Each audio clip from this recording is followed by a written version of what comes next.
আমার মতন ভর্তা প্রেমী যারা আছে তারা ভর্তা খেতে যেরকম পছন্দ করে ঠিক তেমনই ভাবে তারা ভর্তা বানাতে অনেক পছন্দ করে আর সব সময় চেষ্টা করে নতুন নতুন ভর্তার আইটেম বানানোর। একমাত্র ভর্তা প্রেমীরাই বোঝে ভর্তা দিয়ে ভাত খেলে কতটা শান্তি পাওয়া যায়। আসসালামু আলাইকুম এভরিওয়ান, কেমন আছেন আপনারা সবাই?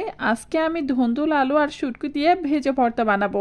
আর এখানে ভর্তা বানানোর জন্য প্রয়োজন ধুন্দুল, আলু, পেঁয়াজ, রসুন, শুকনা মরিচ, কাঁচামরিচ। বাসায় আমার কাঁচামরিচ ছিল না, একটাই ছিল, সেই একটাই দিয়েছি।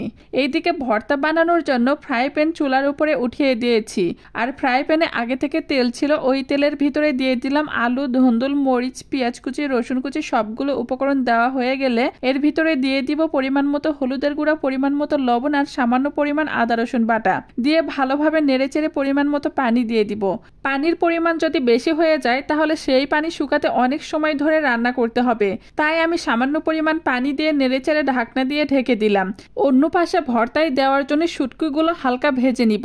এখানে আমি দুই প্রকারের শুটকি নিয়েছি, একটা হচ্ছে কাচকি মাছের শুটকি আর অন্যটা চিংড়ি মাছের শুটকি। শুটকি রান্না করার আগে অবশ্যই খুব ভালোভাবে পরিষ্কার করে নিতে হয়। শুটকি পরিষ্কার করা হয়ে গেছে, এই পর্যায়ে ফ্রাই প্যানের ঢাকনা উঠিয়ে ভাজা ভর্তা আমি হালকা নেড়েচেড়ে এর ভিতরে দিয়ে দিব পরিষ্কার করে রাখা শুটকি মাছ। ভর্তা খেতে যেরকম মজা লাগে কিন্তু সেই ভর্তা বানাতে অনেক কষ্ট করতে হয়। আমার কাছে অন্যান্য রান্নার থেকে ভর্তা বানানোই বেশি কষ্টের মনে হয়, কারণ গরুর মাংস, মাছ এগুলো ভুনা করার জন্য খুব বেশি সময় লাগে না, কিন্তু ভর্তা করার জন্য অনেক সময় লাগে। আর এই জন্যই খেতে অনেক ভালো লাগে। সবাই আবার ভর্তা পছন্দ করে না, কিন্তু যারা ভর্তা পছন্দ করে তারাই বোঝে ভর্তা দিয়ে ভাত খাওয়ার আসল মজা।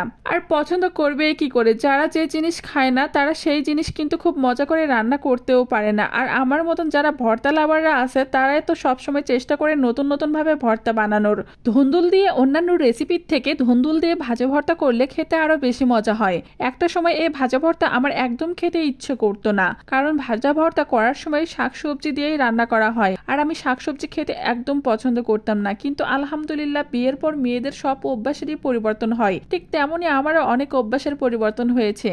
ভাজি করা হয়ে গেছে, এখন আমি এগুলো ভর্তা করব। আর পাটায় ভর্তা করলে সেই ভর্তা খেতে আরো বেশি মজা হয়। পাটাতে একটু একটু করে ভাজিগুলো নিচ্ছে আর বেটে ভর্তা করে নিচ্ছি।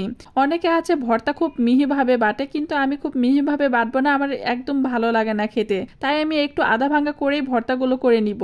আম্মু আগে পাটায় ভর্তা বানালে আমি পাটায় ভাত খেতাম, আর আম্মু আমার পাটায় ভাত খাওয়া দেখলে বলতো বিয়ের পর তোর মেয়ে সন্তান হবে। এইসব আগের দিনের মানুষের কুসংস্কার। এইদিকে ভর্তা বাটা হয়ে গেছে।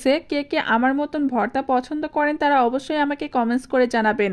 আপনারা সবাই ভালো থাকবেন, আবারও দেখা হবে নতুন একটা ভিডিওতে। আর ভিডিওটা যদি আপনাদের কাছে ভালো লাগে তাহলে অবশ্যই লাইক কমেন্টস করে দিবেন।